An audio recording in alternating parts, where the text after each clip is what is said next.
the Spanish Nerd Workbook. This is day 11, and you are doing a great job. I know it. If you're here, means you either have the full Spanish Nerd Workbook, or at the time of this recording, you see that we also have the Spanish Nerd 101. Don't worry if you don't have that book. There's no difference except for what sections they cover. So this section is included in the Spanish Nerd 101. Spanish Nerd 101 is essentially just the first section for people that just want to cover the basics but still use this powerful method.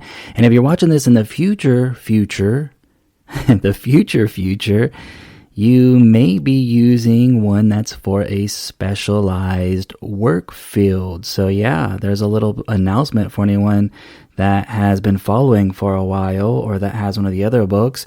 But don't worry, any of these other ones, the method has not changed.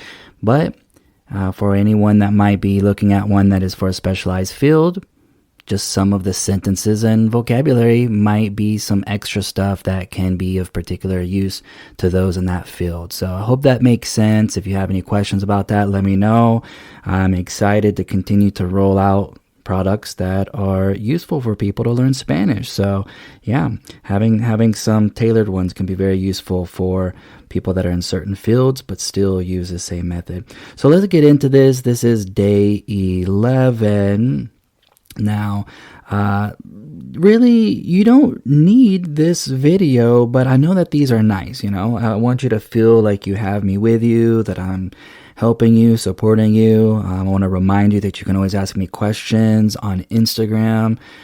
Feel free to send me a DM or leave a comment, and I'll always try to answer. But let's get into day 11. We have the present indicative. I think you already know how this all goes. I don't need to point out on the screen what we're looking at and stuff like that. I know you're following along and you're getting used to this. So, present tense. We know what that is. We're still in present tense. Indicative, basically indicating something, something that you believe to be true. So yeah, we're still learning, as it says there, we're still learning how to say facts and things that you believe to be currently true in the present tense. However, today we'll practice this with the patterns that apply to the pronouns nosotros and nosotras.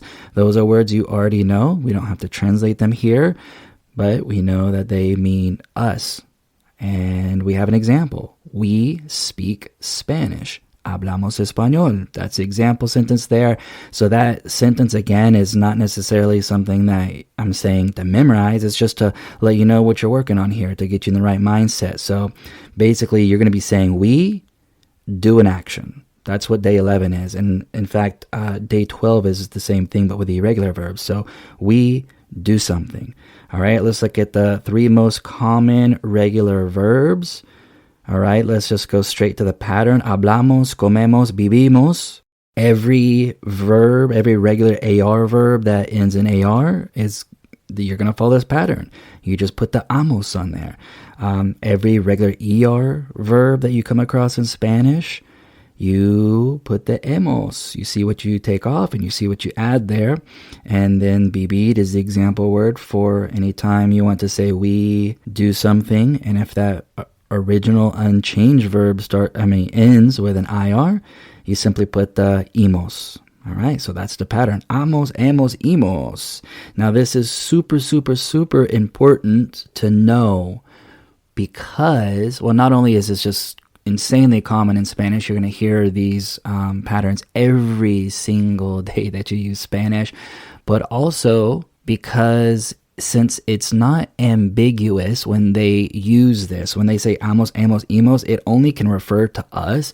So this is one of the ones that most commonly, where they most commonly will drop the pronoun. So technically, just like any of the other ones, you can say nosotros hablamos, nosotros comemos, nosotros vivimos.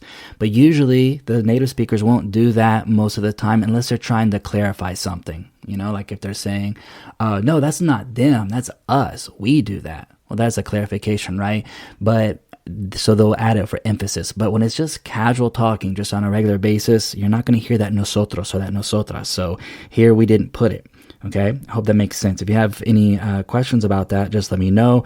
Try to practice it. Try to come up with some sentences. Again, the sentences that you make don't have to be perfect.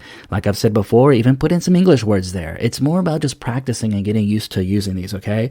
So that's about it. After that, on the next page, you have the vocabulary, very important vocabulary words.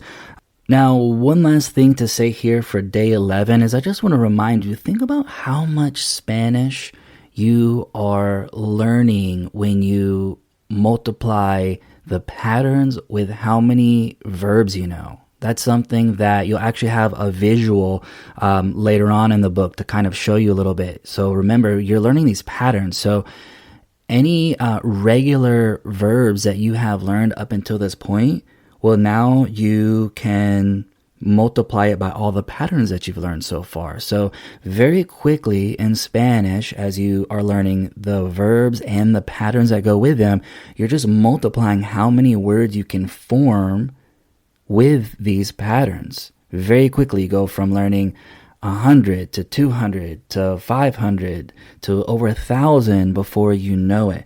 And that's why this method is superior, jumping right into the verbs. These are, like I've said in the very beginning from the orientation video, is that when people neglect this, even the people that are living in Latin America speaking Spanish every day, they take years to even get to some of these points. You're already way ahead of a lot of people that have been learning Spanish longer than you because they have neglected the verbs, even if they are getting lots of immersion, okay? So it's just a little bit harder to learn these verbs in immersion. So you have them here. They're laid out for you. Keep working hard. You're doing a great job. And if you have any questions, let me know, and I'll see you in the next video. Have a good day.